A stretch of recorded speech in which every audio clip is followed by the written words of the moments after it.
Ryan ve Jill hayatlarının baharında bir çiftti. Güzel işler, güzel bir ev, yeni evli ve yeni doğmuş bir kızları gibi her şeye sahiplerdi. Hayat sadece iyi değildi, muhteşemdi. Elbette bebek büyütmek kolay değil ve bazen biraz dinlenmeye ve rahatlamaya ihtiyacınız var. Böylece kızlarını gece için Ryan'ın ebeveynleriyle bıraktıktan sonra çift sinemaya gitmeye karar verdi. Ancak sokaktan sinemaya doğru giderken hız sınırının 2 katını aşan sarhoş bir sürücü arkadan çarptı. Ryan ve Jill'in arabası çılgınca kontrolden çıktı ve birkaç kez takla attı. Yol kenarındaki diğer birkaç arabaya şiddetli bir şekilde çarptı ve yuvarlanıp yol kenarındaki bankada durdu. Araba pert olmasına rağmen Ryan şans eseri sadece birkaç kesik ve morluk dışında oldukça zarar görmemişti. Öte yandan Jill, araba takla attığında kafasına şiddetli bir darbe almış ve bilinçsizce yolcu koltuğuna yığılmıştı. Karısının görüntüsü Ryan'ı dehşete düşürdü. Elleri titrerken de kalbi neredeyse kontrolsüz bir şekilde çarparken onu uyandırmaya çalıştı. Ne yazık ki Jill hareketsiz ve tepkisiz kaldı. Yüksek sesli ambulans sirenlerini duyması uzun sürmedi ve acil servis olay yerine geldi. Jill dikkatlice arabadan çıkarıldı ve hastaneye kaldırıldı. Ancak kader acımasız bıçağını saplamayı henüz bitirmemişti.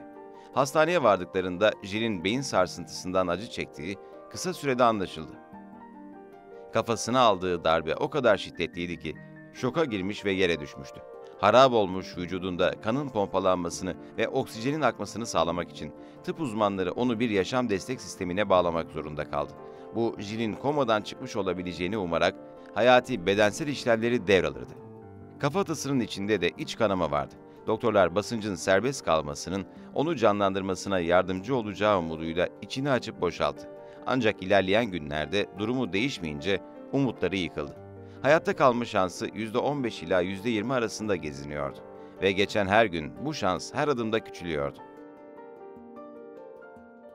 Ryan hastane yatağında yatarken yanındaydı. İçinden her türlü tüp ve kablo çıkıyordu. Etrafı hastanedeki vızıldayan, bipleyen ve eskimiş görünen her makineyle çevriliydi. Ryan oradaydı, elini tutuyordu. Nazik, güven verici bir şekilde. Günler akıp geçti ve Jill'in durumunda hiçbir değişiklik olmadı. Ne kadar uzun süre komada kalırsa beynine o kadar çok zarar verirdi. Sonunda öyle bir noktaya geldi ki doktorlar Ryan'ın yaşam destek makinesini kapatmaları durumunda zor bir karar vermesi için nazikçe cesaretlendirdi. Kısa bir süre sonra nefesinin kesileceğini ve son derece üzücü ve korkunç bir şey olmasına rağmen huzur içinde ve hızlı bir şekilde vefat edeceğini söylediler. Bunun yapılacak en insani ve şefkatli şey olduğunu söylediler. İlk başta aklına bile gelmedi ama derinlerde Ryan doktorlarla aynı fikirdeydi. Haklı olduklarını biliyordu. Kafasından türlü türlü şeyler geçiyordu. Nasıl başa çıkacaktı? Kızlarını tek başına nasıl büyütecekti? Büyüdüğünde ona annesiyle ilgili ne söyleyecekti? Ruh eşi olmadan hayat nasıl olurdu? Bunu düşünmek istemiyordu ama sanki başka seçeneği yok gibiydi. Sonunda yürek burkan bir karar verdi.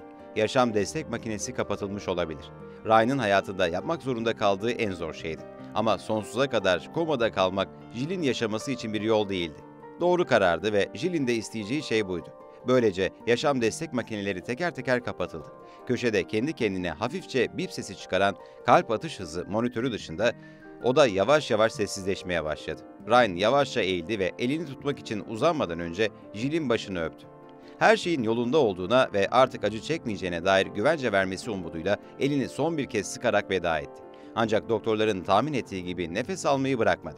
Dakikalar geçti ve o düzenli, yardımsız nefes alırken Jill'in göğsü inip kalkıyordu. Nabzını izleyen makinede kalp atışının devam ettiğini gösteren sabit bip sesini sürdürdü. Yaşam desteğinin yardımı olmadan doktorlar şokun ötesindeydi. Yaşam destek makinesine bağlı birinin o makine kapatıldıktan sonra yaşamaya devam ettiğini hiç görmemişlerdi.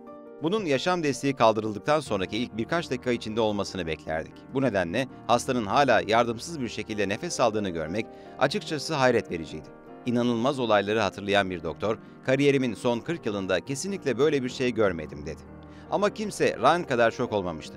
Nihai fedakarlığı yapmaya ve karısının gitmesine izin vermeye hazırdı. Ama hayata tutunmaya devam etmişti. Henüz ne Ryan'a, ne güzel bebeğine, ne de diğerlerine veda etmeye hazır değildi. İşte o zaman Ryan elinde yumuşak ama kesin bir sıkma hissetti. Bu duyguya inanamayan gözleri kocaman açıldı. Ama kalbi neredeyse göğsünden fırlayacaktı. Jill kıpırdandı ve güzel gözleri açılmazken hafifçe gülümsedi ve her zamanki kuru mizah anlayışıyla boğuk bir sesle fısıldadı. "Beni buradan çıkarın. Eve gitmek istiyorum." Duygularına hakim olamıyordu çünkü tüm ümidin ötesinde tüm mantığa meydan okuyan ve tıp uzmanlarının söylediği her şeye karşı çıkarak Jill komadan uyanmaya başlıyordu. Geri dönmüştü, başarmıştı. "Buradayım bebeğim," dedi Ryan. "Hadi eve gidelim." Bu mucizenin ardından Jill'in iyileşmesi bu sıra dışı çift için zor olacaktır. Ama o zaman birlikte savaşabileceklerdi.